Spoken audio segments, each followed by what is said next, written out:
Hey everyone, I've been wanting to make this video for a long time and I haven't been able to.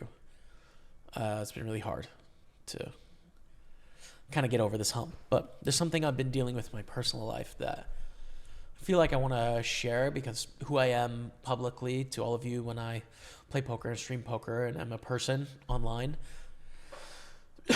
really hasn't matched. A big part of it hasn't matched who I am privately because I've been dealing with this thing, but I haven't had the courage to kind of talk about it. And so I want to talk about it today to level with you all for a few reasons.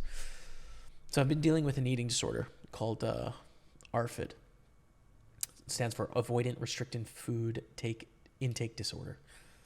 It can mean a bunch of different things for different people. It's an umbrella term, essentially.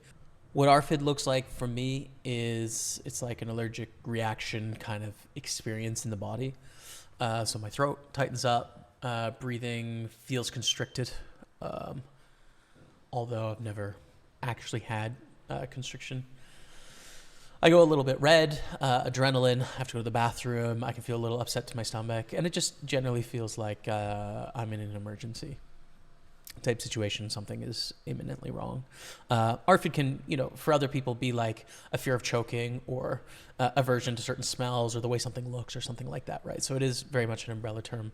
For me, it kind of started when I was a little bit younger. I have a biological propensity to eating disorders, but then also the Bahamas was sort of my first major experience where I had, a first episode I guess, at that event.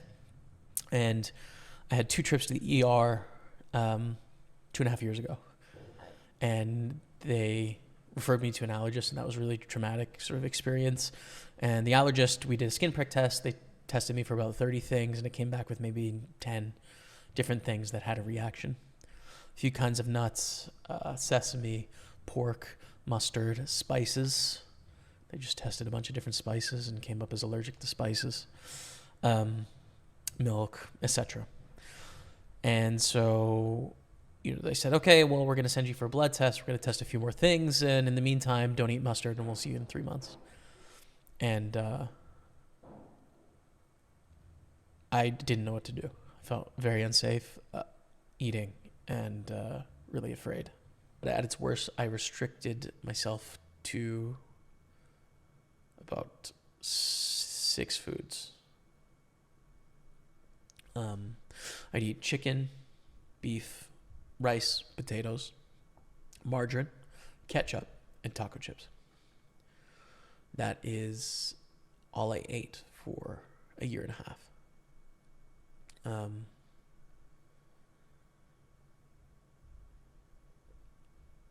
And it took a toll on my body. I was losing my hair. I didn't have a vegetable for a year and a half. Wasn't getting enough fiber. Wreaked a bit of havoc. The good news is here in Montreal, there's a clinic called BACA. It specializes in eating disorders. And so I got in with them about a year ago. And ever since I've been working, on average about 3 times a week, once or twice with a therapist, once a week with a nutritionist.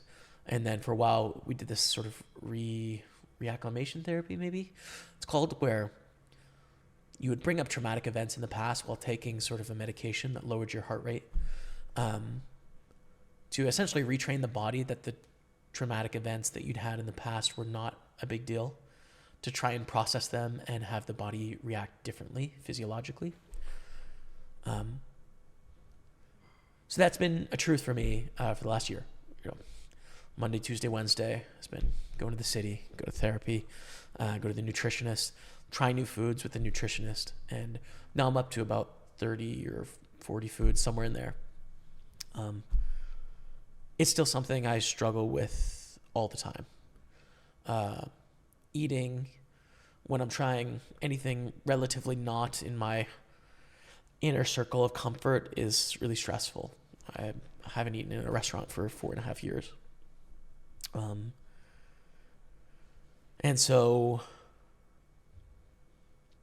that's affected my life in a bunch of ways, right? if you've asked me out for food or drinks in the last several years, you've probably gotten no answer, or an answer like, can we take a walk instead? This is why. When people have asked me about going to live poker tournaments, the interest has not been there because, well, I can't eat on the road. I can't trust restaurants at the moment. And also, as I get better in this eating disorder and as I improve,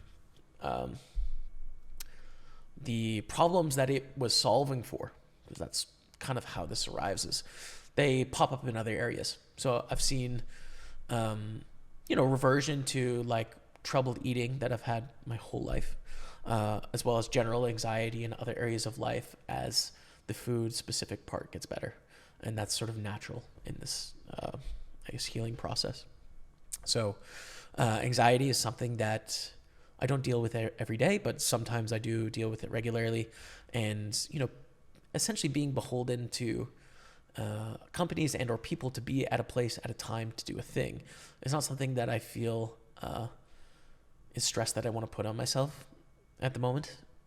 Obviously, I look forward to doing it again in the future, but not now. So that's a thing that feels good to get off my chest. The second thing is talking about my past. A lot of you know I did the Ultimate Sweat, which was a crazy weight loss and weight gain bet with my brother Matt. I lost 117 pounds in a year. We won the bet. It was a really crazy experience. I'm proud of the effort that I put forward in that. I think it was really crazy. It's hard to talk about it now because I think the story that I've had to tell without being able to share this is incomplete, of course. I've just been sharing the uplifting side of, hey, if you put your mind to something, you can do anything. And look at that. It's just like, set out with a goal and accomplished it. And like, it's that simple, and it's not. The havoc it's wreaked in my life since has been pretty severe. It's led to a lot of exacerbation of the problems that I'm having in this eating disorder, to where, I will be down money in therapy by the end of this process.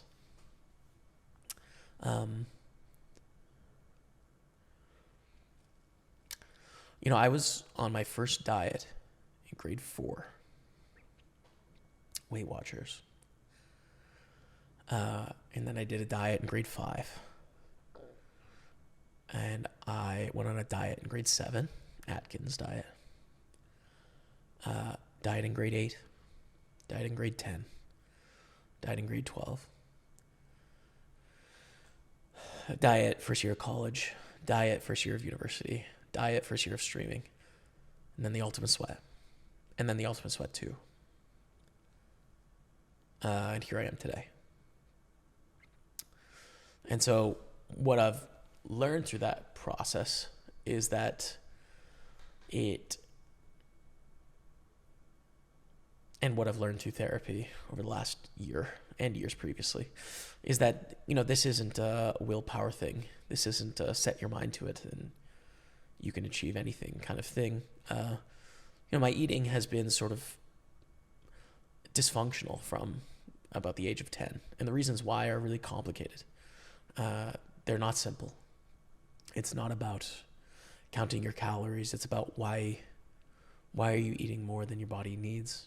What's happening there? Why? And that's really complicated. And so when I look at the Ultimate Sweat, when I look at diets in general, but when I look at the Ultimate Sweat, it's painful for me to know like how much pain this process has caused me over my life, and how it's really hurt me, continues to hurt me.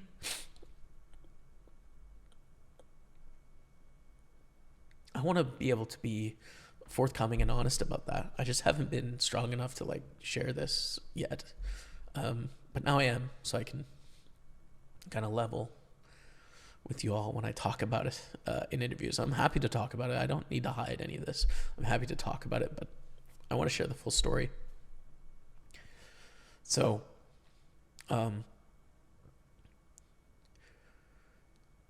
that's the truth. I don't think anyone should be doing diets or weight loss bets unless they have, sort of no maladaptive issues with their eating in the first place. In which case, you're not going to need to go on one in the first place, right? So that's the truth. And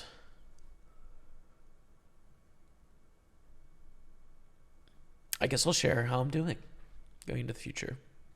I want to get better, and I want to get back to doing some of the things I really love, traveling the world, playing live poker tournaments, feeling an element of confidence in myself. You can probably see that my physique is not physiologically optimal at the moment. I'm overweight. I'm not happy being the way that I am now, and I desperately do want to change it. I've just spent an hour talking to a therapist about this exact thing. How every part of me just wants to fix the problem that I have. But I know that that isn't the solution. I will be in the same place that I am now at 35 years old as a 32-year-old if I go that route of deploying willpower and counting my macros and then seeing the result, but not addressing the underlying lack of cohesion in my feelings and my physiology. So the process for me is to better connect with my feelings. It's to better to connect with my physiological feelings of when I'm hungry, when I'm thirsty, and then also better connect with emotional feelings that food is coping with, and macro existential feelings as well of what it is I'm doing here, etc. And through better connection with those, the disordered eating will dissipate, and I'll be able to eat like people that don't have problems. But that means that I can't restrict right now.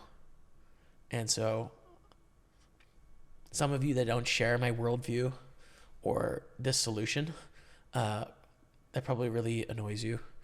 And okay.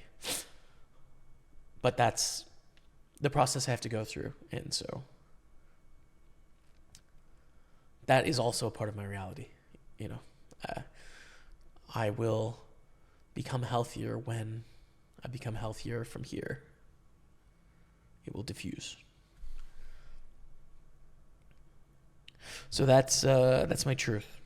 It's something I've been hiding for a long time, and it's good to get it off my chest. And for what it's worth, I'm really happy to talk about it. It's not something I'm avoiding at all.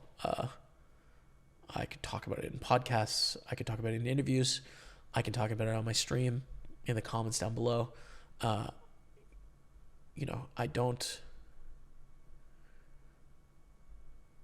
just am who I am. I can't be any other way, right? It's just, I've had to come to terms with a lot of who I am and who I have been and what this means about my future. And I think I'm doing that. So that's all. And all the best.